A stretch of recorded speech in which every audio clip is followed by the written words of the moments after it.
The approach used takes two very important aspects that come from FIFA statutes and the laws of the game. The first one is extracted from the FIFA Disciplinary Code, Article 18, Section 1, which reads thus: anyone who directly or indirectly, by an act or omission, unlawfully influences or manipulates the course, result, or any other aspect of a match and or competition, or conspires or attempts to do so by any means, shall be sanctioned with a 5-year ban on taking part in any football-related activity.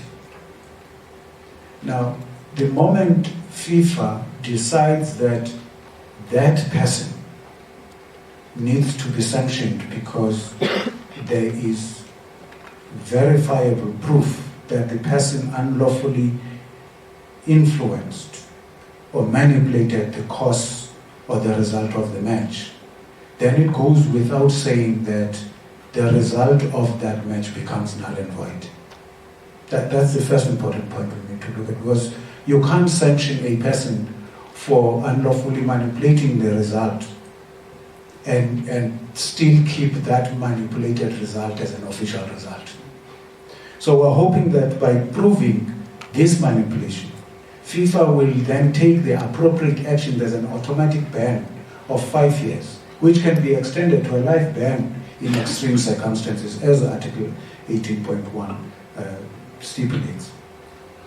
Now, this is tested against the powers of the referee, and especially relating to decisions of the referee as stipulated in Law 5.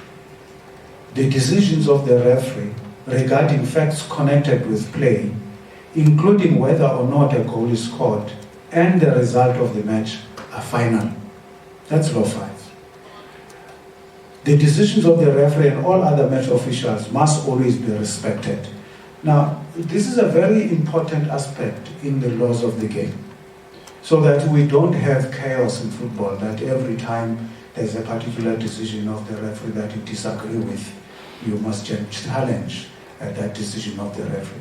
So what we have done here is not to look at just the correctness or otherwise of a referee's decision and its particular influence on the outcome of the match. What we have sought to do as a strategic objective of this task is to prove that there was a definite pattern of bias, as the President eloquently spoke to this matter. A definite pattern of bias is clearly a deliberate process which manipulates or influences the course of the match, and if you are able to manipulate the course of the match, you will then have a direct bearing on the outcome of the match. It goes without saying. Because if we focus only on the penalty, then we are only looking at the result of the match as 1-0, that the penalty was scored. But if you look at the pattern of bias, it will clearly prove to us that there was virtually no way that South Africa could have scored a goal in that match. And I'll proceed to prove that to you.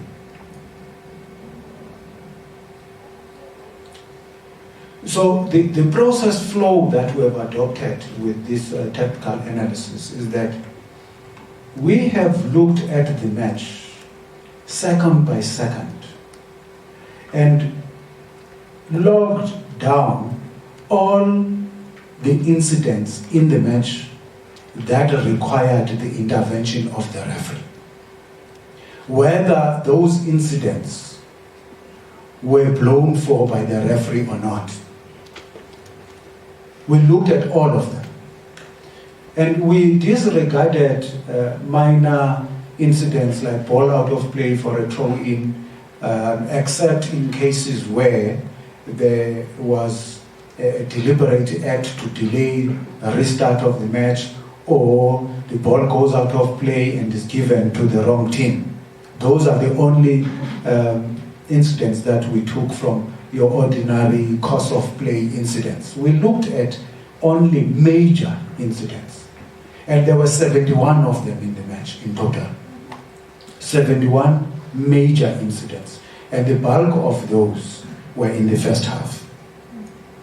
Now, the process flow is that we looked at logging all the incidents, and once we had all 71 incidents, we then went further to say, of the 71, how many did the referee blow for? Now, we haven't reached the stage where we look at what the decision was, who was it in favor of. We haven't even looked at the correctness or otherwise of the referee's decision. Of the 71 incidents that took place, definitely and when you read this report, the minute is given. Have the footage of the match, stop it at that minute and read the report, and you will see what is happening. This is not thumbs up. This is an objective analysis of things that took place. There were 21 out of 71 incidents that there was no flag and there was no whistle. They were either ignored or not seen. And out of the 71, 47 were awarded. Still at this stage, we have not made a value judgment on the correctness or otherwise of those that were awarded. So already in the pocket, we have 21 major incidents that were ignored. Those count as incorrect decisions, because if the incident takes place and you don't take action when you should have taken action, then it means it's an incorrect decision. It speaks to the omission. It's an act versus omission. The number of correct decisions, 37 out of 71, which gives you an overall assessment of performance of that referee and his team of 52.1%. Now go to any country and ask them what fellow referees say to a referee who has received 60%, 65% in a match. They will tell him you are poor in that match. Because it means if you've got 60%, you got 6 decisions right out of every 10 decisions. That's not a good take-home packet. The number of incorrect decisions, 33 out of 71. Still there, President, we are talking about incompetence. We haven't touched on bias. Because theoretically, there is the possibility of a referee getting 52.1% decisions correctly. There is a possibility of a referee getting 46.5% of decisions incorrectly.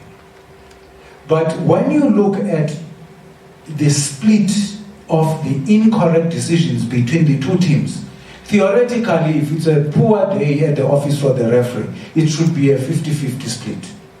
Now, it's impossible to get an exactly 50-50 split, even when the referee is poor and makes incorrect decisions that affect both teams. So we say even a 55-45 split is still not regarded as bias. Even a 60-40 split would be regarded as slight bias, and you can't be holding press conferences and writing to FIFA about even a 60-40 split. It is only when you reach your upper 60s and you hit 70-30 that you start looking at this as an extreme bias. And I want us to test this against that note which said at 70-30 you are faced with extreme bias. Of the 33 incorrect decisions, 30 of them went against South Africa, which accounts for 90.9% of incorrect decisions that I have no fear of anyone looking at the match and looking at this report and saying, no, but the referee was right there, you said he was wrong. I've gone through every single one of the incidents that I picked, and where, because of the footage, I could not determine the correctness or otherwise, I logged it on as inconclusive. Now, 90.9% is 40.9 percentage points above that theoretical 50-50 split.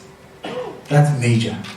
Even when you allow for a situation where we said 60-40 is slight bias and nothing to write home about, but 91% of incorrect decisions against one team surely makes a case for deliberate bias. My independent conclusion is that the referee in this match was blatantly biased against South Africa. 90.9% of incorrect decisions against one team is a clear case of a match official unlawfully influencing and or manipulating the course and or the outcome of a match.